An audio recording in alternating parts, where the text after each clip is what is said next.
último final de semana, a Adriane Galisteu, ela revelou aos fãs que ela teve que passar por uma cirurgia de emergência para a retirada de um cálculo renal, que por estar impedindo o fluxo normal da urina, ele contribuiu com o surgimento de uma infecção urinária alta.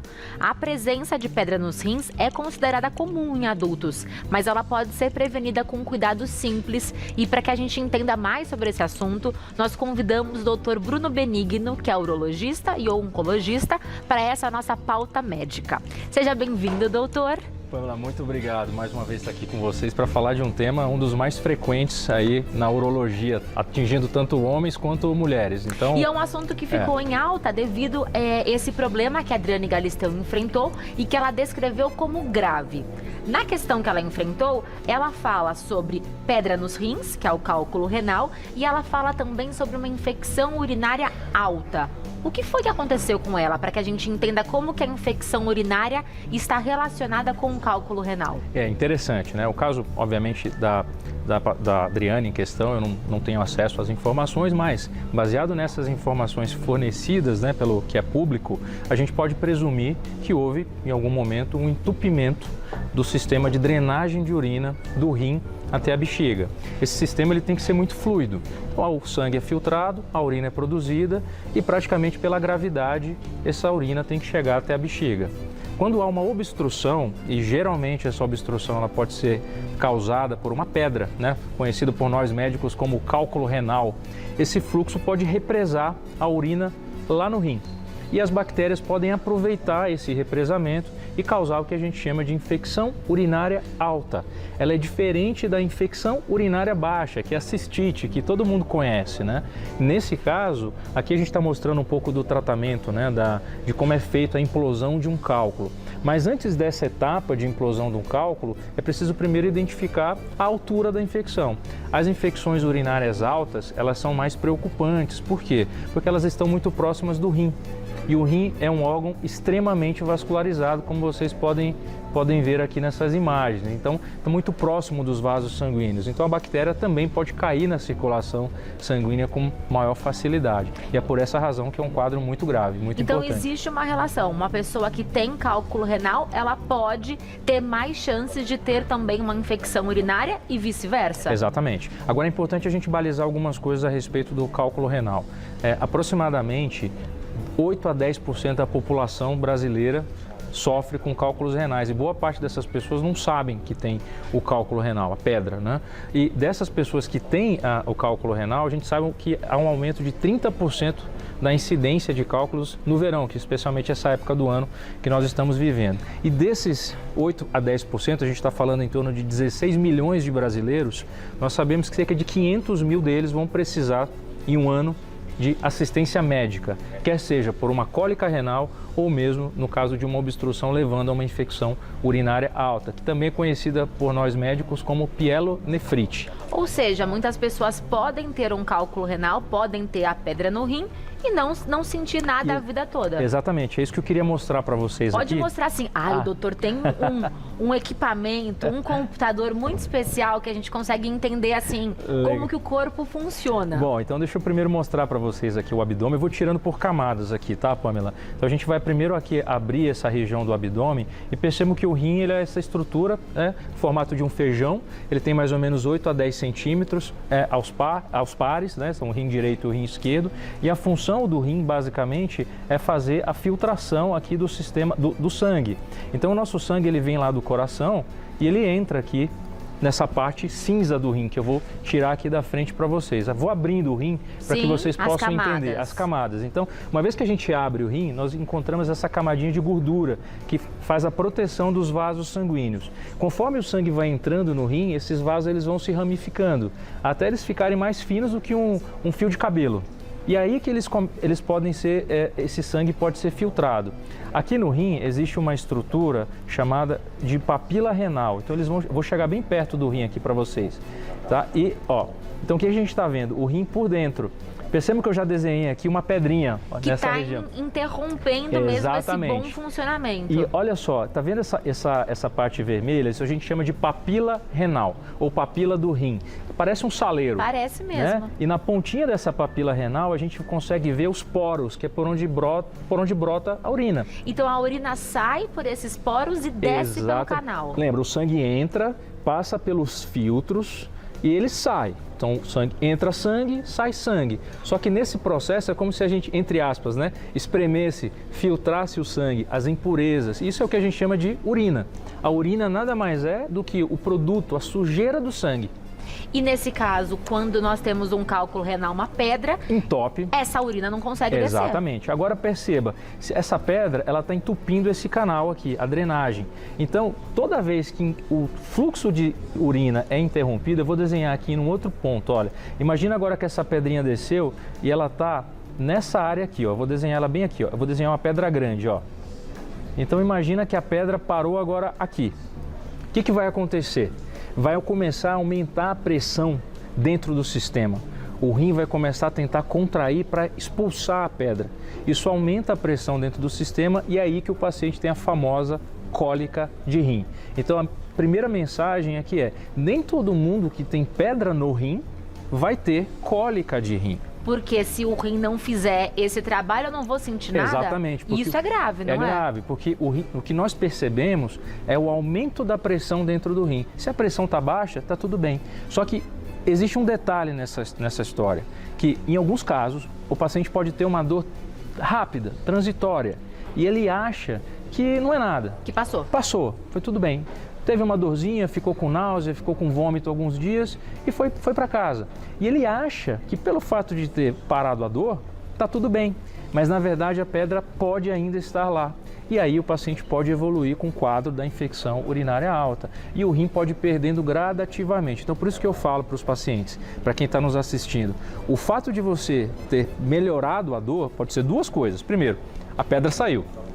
Isso pode acontecer. Pode acontecer. E, na verdade, a grande maioria das vezes, pedrinhas de até 7 milímetros, elas podem ser eliminadas espontaneamente com a ajuda de anti-inflamatórios ou com remédios específicos para dilatar o canal. Quando a pedra vai ficando maior, a chance dela ser eliminada espontaneamente começa a diminuir. E aí que entra aquele vídeo que a gente passou aqui no começo, que vocês viram lá, uma sondinha, uma microcâmera entrando, exatamente para pulverizar essa pedra. Que aí são os tratamentos para que a gente consiga eliminar a pedra. Exatamente. O que é a pedra? Como que se forma esse cálculo renal? A pedra nada mais é do que um cristal, certo? A maioria das pedras são de um material chamado oxalato de cálcio. Tá aí o exemplo das pedras. Elas podem ter densidade diferente. Nós temos pedras que lembram uma pedra pómez, e nós podemos ter pedras que parecem uma pepita, aquelas pedrinhas de praia. É uma pedra dura mesmo, Ela então. pode ser porosa ou ela pode ser dura. Isso a gente chama de densidade do cálculo. Como é que eu sei a densidade do cálculo? Através da tomografia. A tomografia me dá a densidade do cálculo. Então, quando o cálculo ele é muito denso, eu tenho dificuldade de fragmentar esse cálculo por um procedimento chamado litotripsia externa. O que é essa litotripsia? É como se a gente colocasse um equipamento que vai fazer uma vibração através da pele do paciente, isso não dói, né? E essa vibração fragmenta o cálculo. Mas se ele quebra essa pedra. E ele sai igual uma poeira. Só que se ele é muito duro, essa técnica, ou se ele é muito grande, essa técnica pode não funcionar. Então a gente tem que ir lá dentro do rim do paciente, que a gente chama de endoscopia, cateterismo, tem vários nomes, mas de forma simples. A gente entra com uma microcâmera flexível, vai lá no rim do paciente, olha, esse é o vídeo. Então a gente consegue com uma microcâmera flexível que não machuca o canal do paciente, chegar lá onde a pedrinha está, esse ponto verde aí que vocês estão vendo na tela, e a gente consegue filmar lá dentro. Agora a imagem que vocês vão ver é de dentro do ureter. Isso tem o diâmetro, é mais fino que uma caneta Bic. Colocamos uma fibra de laser, pulverizamos o cálculo e retiramos os fragmentos. Vocês já puxam, então já é feita a extração dessa pedra. Exatamente. Isso a gente chama de lito, que é cálculo, tripsia, fragmentação interna, a laser. E tem a litotripsia externa, que aqui não precisa anestesiar o paciente, por ondas de choque. E o cálculo renal, ele se forma por fator hereditário, por alimentação, por falta de água, que muito se fala. Quais são os motivos? Olha, você já pode ser médica, viu, Paula? Já está contratada. Você está contratada já para orientar meus pacientes, viu? Porque exatamente isso que você comentou. Existe o componente genético. A gente sabe que uma pessoa que tem um histórico de pai, mãe ou irmão tem 50% mais chance de ter pedras nos rins. A gente não sabe explicar se isso está relacionado simplesmente a uma questão genética ou se é algum hábito alimentar daquela família.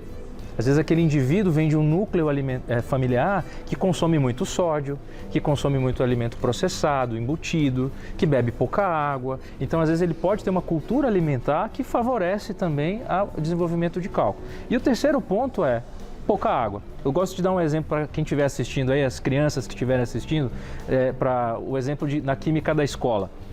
Pega lá um copinho de água americano, coloca aquele bicarbonato de cálcio, parece um leite, né? Uhum. Então você mistura, vai ficar igual um leite branco. E no mesmo copo, começa a colocar sal de cozinha no copinho. Você vai ver que conforme você vai colocando o sal de cozinha, chega uma hora que o sal, ele se liga na água, ele satura a água toda. E aí você vai ver o bicarbonato de cálcio, que estava diluído, todo no fundo do copo. Por que acontece isso? Porque o sódio, o sal, ele gruda na água, ele ocupa toda a água. É por isso que a gente vai no mar, a gente nunca vê pedra de sal no oceano. Não. Por que não existe pedra de sal no oceano? Porque o sódio é muito solúvel. E por que a gente vê cascalho na praia? Porque pedra, porque precipita. Tem tanto sal na água, nesse caso, que a pedra, que a rocha precipita. No rim acontece a mesma coisa. Então, se um indivíduo bebe pouca água, é como se o copinho dele já fosse pequeno. E se ele bebe bastante água, essa pedra não consegue se formar? Não consegue se formar. Porém, existem algumas situações que o indivíduo aumenta a eliminação de cálcio na urina. Por exemplo, existe uma glândula no pescoço que chama paratireoide. Todo mundo conhece a tireoide. Uma glândula no pescoço que regula o cálcio. Outra pessoa que está tendo um consumo muito grande de proteína, essa pessoa vai ter uma urina mais ácida. Uma pessoa que tem problema de ácido úrico, come muito feijão, grão de bico, e ela já tem problema de ácido úrico. Uma pessoa que ingere muitas castanhas sem um controle, que come mais de 2,5 gramas de sal por dia. Então, essa pessoa vai ter uma chance de formar uma pedra de rim muito grande. Aqui na prevenção, nós temos também evitar o uso excessivo de analgésicos. O que os analgésicos fazem? Bom, os analgésicos, na verdade, eles não causam diretamente a pedra. Só que uma pessoa que usa um analgésico de forma crônica, por exemplo, mais de 3 meses consecutivos, ele começa a ter um dano, um problema na filtração do rim. E aí ele vai ter 2 problemas. A urina dele tende a ficar mais ácida e ele vai ter uma capacidade de filtração cada vez menor, que é o que a gente chama de insuficiência renal. E a insuficiência renal, ela não acontece do dia para a noite. Ela vai acontecendo aos poucos. Então, o uso crônico de anti-inflamatórios pode aumentar, mas ele não é um causador de pedras, ele é um dos fatores. E é verdade que a insuficiência renal a gente não consegue reverter? A gente consegue apenas estacionar? Caso a pessoa perca 50% do funcionamento de um rim, não há reversão? Há somente uma parada para que não evolua ainda mais. Exato, exceto em recém-nascidos, em crianças que ainda estão na fase de desenvolvimento até os 3 anos de idade. Algumas criancinhas podem nascer com um problema de obstrução no rim. Nesse caso, a gente consegue recuperar, mas como regra geral, não. Uma vez que o indivíduo, um adulto, ele perdeu aquele poder de filtração, ele não consegue recuperar e a gente consegue só remediar aquela evolução progressiva. Então, eu diria para você que quando a gente... e tem mais um detalhe que eu não posso deixar de falar, porque o intestino, ele é tão importante e interfere tanto no surgimento de pedra no rim. Vou explicar para você. Imagina uma pessoa que fez uma cirurgia bariátrica, perdeu 20 quilos, 30 quilos. Essa pessoa, ela vai passar por um processo de emagrecimento e o intestino dela vai passar por uma nova adaptação. Essa pessoa também tem mais risco de ter cálculo renal. Uma pessoa que tem um intestino muito constipado, tem pessoas que ficam 3, 4, 5 dias sem conseguir ir no banheiro. Elas absorvem mais uma substância que chama oxalato. E o oxalato se liga no cálcio, lá no rim. E aí forma o oxalato de cálcio. Uma pessoa que tem diarreia crônica, então também pode ter mais propensão à pedra no rim. E aqui uma curiosidade, todo mundo acha que a gente tem que tirar o cálcio, né, da alimentação, mas você sabia que nessas situações, pelo contrário, a gente tem que até dar o cálcio nessa situação.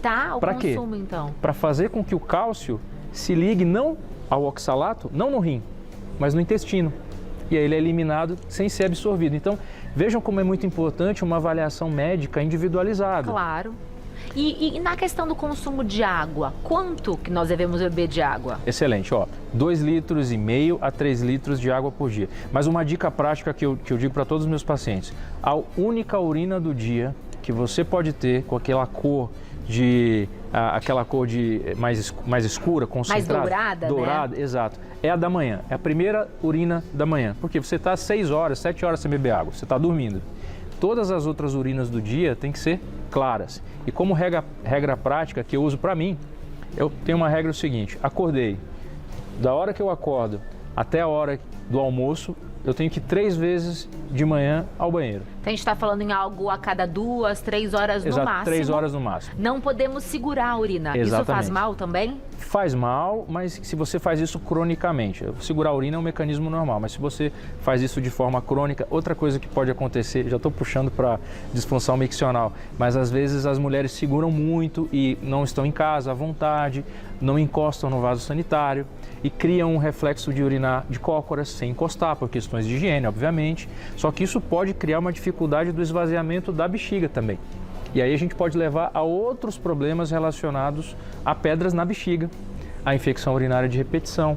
Então tem uma série também de hábitos que o indivíduo pode desenvolver que vão aumentar a chance dele ter uma infecção urinária ou um cálculo renal, uma pedra no rim. Ainda falando sobre a urina, a Suzana mandou uma pergunta pra gente no @GazetaMulheres, que ela diz que sempre nos exames de urina dela há presença de sangue na urina. Há relação entre presença de sangue na urina com problema renal?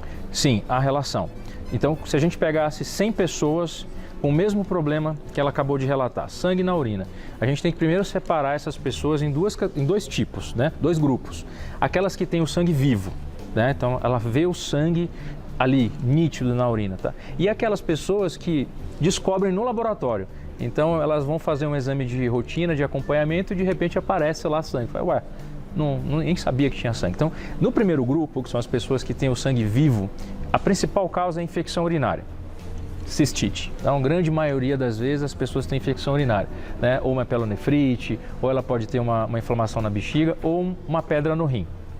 Já as pessoas que têm o sangue invisível, que a gente chama de microscópico, as causas são outras. As principais causas são as cistites crônicas. A pessoa nem sabe, às vezes, que tem uma infecção bacteriana, uma cistite crônica, pode ser o cálculo renal. Existe também o sangramento da urina do atleta. O que é o do atleta? O indivíduo que faz atividade física, então ele corre lá 10, 12, 15 quilômetros e vai logo em seguida no laboratório para coletar um exame de urina. Então, às vezes a gente vê sangue ali na urina. Pelo esforço. Pelo esforço. Então, é importante o médico também entender em que contexto que aquele exame foi coletado, mas sempre deve ser investigado, especialmente se o indivíduo for tabagista, porque aumenta o risco de câncer de bexiga. Falando sobre exames, a Sueli te pergunta quais são os exames que vocês fazem para ter certeza que a pessoa está com uma pedra no rim? Tá, o exame, Sueli, que é a gente chama de padrão ouro, né? O melhor é uma tomografia. Tá? Esse é o melhor. Só que, bom, tomografia é um exame que não é rápido, não está disponível e é um exame mais caro. Então a gente faz exames de rastreamentos, que são rápidos, fáceis e baratos de fazer, que é o ultrassom. Então o ultrassom ele já dá uma bela ideia se uma pessoa tem ou não pedra no rim. Acontece que se a pedrinha no rim tem menos que 6 milímetros, a gente pode passar o ultrassom e não enxergar. Então é o que a gente chama de falso negativo. Então, se você já tem um histórico de pedra no rim e quer realmente saber, provavelmente o seu médico vai pedir um exame de imagem para confirmar que é a tomografia. E uma vez que confirmou, nós fazemos um exame chamado urina de 24 horas, que é uma análise da urina em 24 horas. Não é esse exame de urina normal, que você vai lá e põe ali 30, 40 ml no potinho. Não, esse é um exame que você coleta a urina do paciente em 24 horas para analisar cálcios, o sódio, potássio, fósforo. Através de sonda? Não, a pessoa urina, eu sempre oriento para os meus pacientes pegarem um domingo que vão estar em casa, então eles pegam no laboratório o frasquinho, toda vez que for urinar, deposita aquela urina naquele frasco do laboratório. Na segunda-feira, entrega e aí a gente recebe alguns dias depois a composição completa da urina, cálcio, fosfato, sódio, e baseado nisso eu vou ajustar a dieta, eu vou ajustar o estilo de vida, a gente vai ajustar a ingestão de água, porque o objetivo do médico principal é primeiro que o paciente não tenha cálculo e segundo que ele fique longe do centro cirúrgico. Então, esse é o ponto. A gente não pode, tem que ser muito claro com o paciente que tem pedra no rim, que ele não pode ficar vindo de cirurgia em cirurgia, né? Às vezes acontece isso. E é comum que a pessoa que tenha um cálculo renal desenvolva novamente. 50% de risco em 5 anos. Nossa, é altíssimo, Altíssimo. então. Se você teve um cálculo renal hoje, em 5 anos, tem 50% de chance de você ter um novo episódio. E falando sobre alimentos, a Edna te pergunta se é verdade que comer carambola dá pedras nos rins ou piora para quem já tem pedra. Não, olha, interessante. Vamos lá. Dois aspectos. A carambola é um cítrico. Então, se você é um indivíduo que tem uma formação de ácido de oxalato de cálcio, que é o tipo mais frequente, 90%, a carambola ela vai ser protetora, porque ela é rica em citrato. E o citrato evita a formação de pedras. Agora, a mesma carambola, no indivíduo que forma cálculo de ácido úrico, que depende de uma urina mais ácida, ela pode aumentar o risco. Então, a resposta para ela é depende.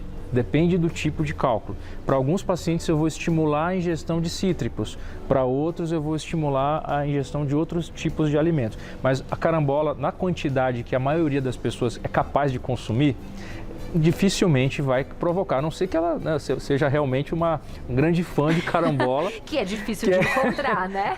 Se for uma grande fã de carambola, aí teremos problemas. Mas, em geral, o brasileiro não consome uma grande quantidade de carambola Tem no algum dia. alimento proibido? Um alimento que proibido. deve ser evitado com louvor. Com louvor, eu diria o excesso de sal, que não é um alimento, faz parte do tempero. Eu acho que se eu tivesse que escolher um grande vilão, sem sombra de dúvida, é a quantidade de sódio. Então, grave esse número. Um indivíduo de 70 a 80 quilos tem que ingerir no máximo 2,2 gramas de sódio por dia, o que vai dar mais ou menos 2,5 gramas de grau de sal de cozinha.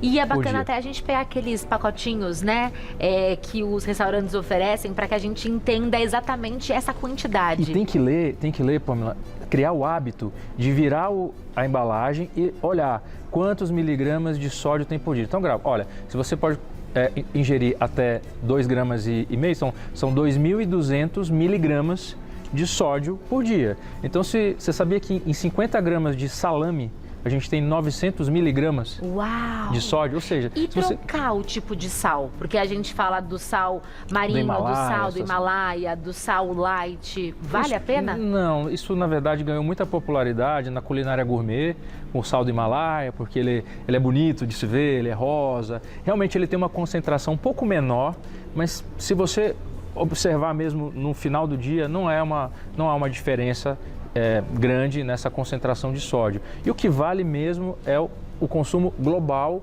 diário de sódio. Mas sim, o sal do Himalaia tem um pouco menos, mas não tem nada cientificamente comprovado que o sal do Himalaia, de fato, o importante é controlar o sal. Controlar a quantidade. Controlar o sal. A Kelly te pergunta se existe algum chá caseiro que realmente ajuda na infecção urinária ou é mito que chás ajudam e eu já estendo também ao cálculo renal. Agora eu vou ser cancelado, né? Ixi, agora você... A resposta é não. Não, vamos lá. O chá mais consumido é o chá de quebra-pedras. Isso a gente tem, toda semana a gente recebe perguntas sobre isso. Então eu libero meus pacientes para tomar os chás, desde que você saiba, porque o chá, no final das contas, 80% é água, certo?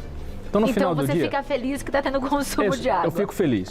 Agora, não existe nenhum composto químico dentro desses chás que a gente comprovadamente ateste que eles vão dissolver cálculos. Isso é o que a ciência fala e o que a gente vê na prática. Então, meu alerta para quem tem hábito de consumir chás é, primeiro, procedência.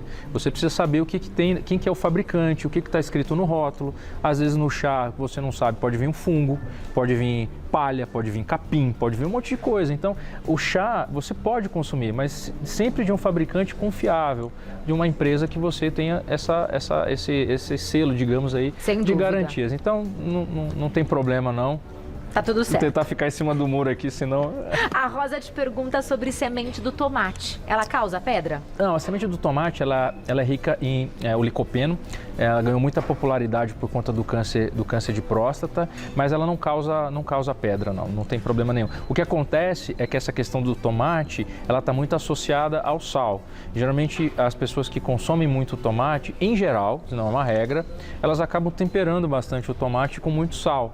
Então, é o que a gente chama na estatística de fator de risco associativo, né? É como você dizer, pessoas que tomam café têm mais risco de ter câncer de pulmão. O café causa câncer de pulmão. Na verdade, não é isso. Pessoas que tomam café tendem a fumar mais do que os que não tomam.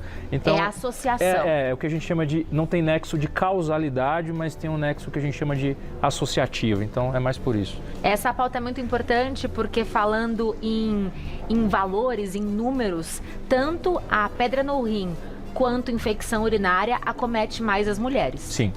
Acomete mais as mulheres, especialmente a infecção urinária. Não sei se temos tempo para mostrar, mas eu queria só mostrar aqui para vocês o porquê que as mulheres têm mais infecção urinária do que os homens. Vamos encerrar com essa imagem, diretora, que é bem interessante para que a gente entenda por que isso acontece. Ó, isso aqui é muito interessante. Quando a gente olha o sistema genital, aqui o masculino, né? Então a gente percebe aqui a região, o pênis, a uretra peniana, ela é mais longa, ela é comprida, e aqui está a bexiga, certo? Tem uma distância. O trajeto que a bactéria tem que fazer para percorrer da entrada do pênis até a bexiga é muito maior do que quando a gente olha para a uretra feminina. Então vejam aqui a gente está vendo o útero, a bexiga e aqui embaixo a uretra. Percebam que a uretra da mulher ela é mais curta, tem 6 centímetros, reta e tem um trajeto menor. Então é por isso que em geral as mulheres têm mais risco de infecção urinária. Tem outros fatores de risco também, a questão das mulheres na menopausa, e tem outras.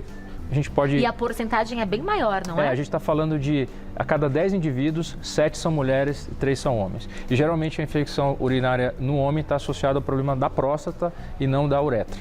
Muito interessante, muito obrigada. Que aula tivemos hoje? Obrigado, Pamela. Eu acho que para encerrar, vamos só repetir a quantidade ideal de água por dia e a de sal. 2,5 de água por dia. É fácil, 2,5 de água por dia, você quer daí para mais, e sódio, o sal de cozinha, de 2,5 gramas para menos. Para menos. Isso inclui todas as refeições? Todas as refeições. É isso aí. E não existe limite? Se eu quiser beber 4 litros de água, pode? Não, existe limite. Tem limite sim. também? Não, Tudo em excesso faz mal até a água? Tem pessoas que, por exemplo, têm problemas cardíacos, eles não podem beber, então há restrições a isso. Pessoas que têm insuficiência renal têm restrição de ingesta de líquido, uma pessoa que tem uma insuficiência cardíaca tem que tomar até 1 litro de água por dia, uma pessoa... Enfim, aí entram outras questões. Mas para pessoas saudáveis, 2,5 litros a 3 litros. E pode tomar tudo de uma vez? Porque tem gente que acorda, toma 2 litros de água e depois passa o restante do dia sem beber água e no fim da noite bebe meio litro e cumpre a meta. É indiferente? É interessante, você trouxe um ponto interessante. Eu nunca tinha parado para pensar nessa lógica, mas eu acho que deve fazer sim, porque se você ingere 2 litros logo no primeiro bloco da manhã, boa parte desse líquido já vai ser eliminado nas primeiras horas, certo? Porque você não vai usar esse volume. Então, no primeiro momento, você vai ter muito fluxo de urina, né? E logo depois, no restante do bloco do dia, você vai ter pouco fluxo de urina.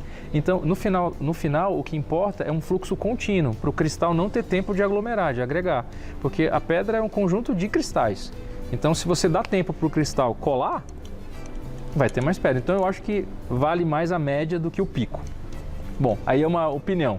Concordo com você, doutor. Muito obrigada. Obrigado. Volte sempre. Você encontra mais informações no BR_Benigno. BR_Benigno.